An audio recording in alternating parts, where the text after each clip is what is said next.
Hi, it's Colleen Schmidt once again, here to talk astrology. So today I want to talk about Pluto. Pluto's making headways right now, and I really want us to, as astrologers, budding astrologers, really look at this energy because we have an opportunity right now to really study and learn about Pluto because it's not only crossing over the Aries Point, but if you happen to live in the United States, you're going to be experiencing a Pluto return. Pluto's running with Saturn right now. So this is a difficult combination. I want to look predominantly at Pluto though. Pluto, interestingly enough, the planet that was demoted, although most astrologers have not one iota changed the interpretation of Pluto. It still seems to be one of the favorite things for astrologers to write about. There are many, many books out there on Pluto. I myself own several. It has the most mystique of all the planets, and it has often been considered a malefic, okay? I'm not necessarily one of the people that share that. I can tell you that I like to equate Pluto with the 2x4 from God across the back of your head. So I don't always think that's bad. I think sometimes it really is a need that we need to learn. It's transformative. Oftentimes it can be very expansive in what we can transform into or what we can learn. And if you think about what transformation is and usually how it works, it's always better on the other side. So I don't necessarily see it as being a bad thing, but I can say that it will pull the rug out from under you. So when we look at Pluto, and we look at it on an individual level, we'll start with that. People who might have stronger Plutos might be doing more transformative work. They may be involved in any kind of work that is transforming. A psychologist is, of course, the most obvious way to use Pluto energy, but anyone who's involved in research might also have a strong Pluto.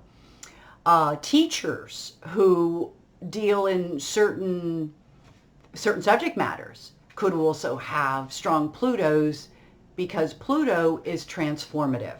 If we're helping to transform somebody, either through a self-help situation or through an AAA, AAA, that's all considered Pluto. So Pluto's not all bad. Pluto is about a journey, though, that can be very difficult. And again, I like to equate it to, as I wrote in an article that I will post with this video on my website, that you're running on a track. And you're running and you're running and you're running, and then you get hit with a wild, rogue wind. And that wind knocks you clear out of that field, off that track, and into a new field, if you will. A person with a stronger Pluto might look at that and think to themselves that though that was a bummer, that perhaps they should look around where they are and perhaps find a new way to run or a new motivation for running or maybe a completely new direction. Many people will say, ultimately, that was one of the best things that ever happened to them. Then you have those people that will resist, and they will try to run back to that track, knowing it's near impossible to get back where you were. And it takes them longer to find their way. When Pluto's weakened, sometimes that's what happens. But Pluto, let's look at Pluto. Even the lessons of Pluto, Pluto is all about asking us to put on the big people pants, grow up, mature, deal with life in a more mature, evolved way. And oftentimes that is what happens in the end. Even if it is a weaker Pluto, it's still Pluto. You still get there eventually. But Pluto is one of those things it's best not to resist. Another example, say that you're someone who's in debt. I wouldn't resist paying that debt if I were you, because that debt will now complicate until it completely absorbs you and you no longer can function in life. It becomes hard to get a job because your credit score is so bad. Bankruptcy might be an only option. And then you can't do anything with your life for a few years except for hopefully learn some good spending tips on how not to get in debt. Debt is a really good example of Pluto. And I think as somebody who spent some time in debt, and I'm very proud to say that I handled it well. I'm always bragging about that. But I do believe that I learned a lot through that experience. I believe it taught me a great deal about how to handle money. I've gotten tremendous compliments on my ability to handle and disperse money. As I've gotten older in life, there have been opportunities for me to help other people with their money. So it hasn't been a bad journey, and I learned a lot. So I think it's about our attitude. Oftentimes when you're dealing with these energies, you're given this incident. I'm going to say it's Pluto, so it's out of your control. This thing happens to you. Whether somebody passes away or somebody leaves you or your company is going bankrupt, whatever. You have a choice too, how to handle it. And my teacher said it really well in one of her writings, Martha Lang Westcott, in case you want to know. I want to give her credit because when she said that, it was an aha moment for someone like me. It's a Saturn-Pluto, and we really can't control Pluto. That's the problem with Pluto, okay? All we can do is be Saturn. And Saturn is organized, and Saturn is disciplined, and Saturn is committed. Saturn is stability, okay? We can be all of those things. There is a little bit of a separative quality in Saturn, but I like to associate that with maturity. So you have to let go of or move past things in our life in order to grow beyond them. Saturn. Let's be Saturn as we experience this Pluto run. Let's understand that we do have a relationship with power. We also have a responsibility if we're someone in power. If we're abusing that, if we're not taking the right path or road for us, are we going to be able to sustain that energy until it does what for us?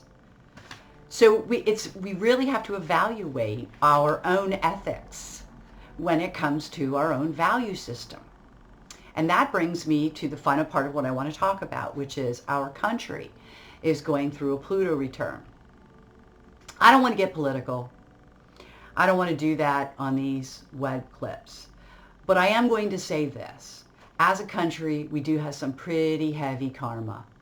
And let's look at how this country got to be quote unquote great. And let's be honest. The indigenous population of this country has been overrun, and they live on reservations that are barely palatable. I mean, they live under such meager circumstances that the rest of us should be a little bit ashamed. Number one, because they were conquered. I mean, is it fair that we came in from somewhere else and conquered them? And I know it's not all of us, because I know my family, at least part of it, was definitely not here. But still, let's get to the second part where my family was more affected. We also are a country that's gotten great off the backs of those who are weakened. We had slavery in the South. It existed long after it was already outlawed in other places in the world. We, as a country, take advantage of immigrants, and we have forever. So just remember that as we go through this Pluto return, there may be some karma, some dark stuff that we're going to have to go through. Not to mention we're in debt.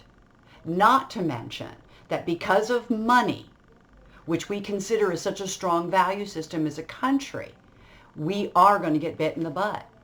because there are some things we gave up in the face of money in order to have money that you can't get back.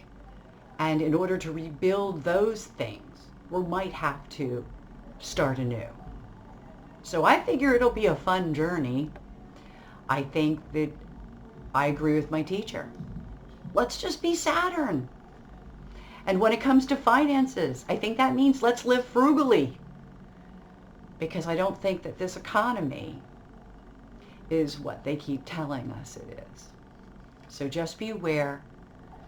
It's a Pluto return in the second house. Anybody who knows anything about astrology knows what that means. So good luck.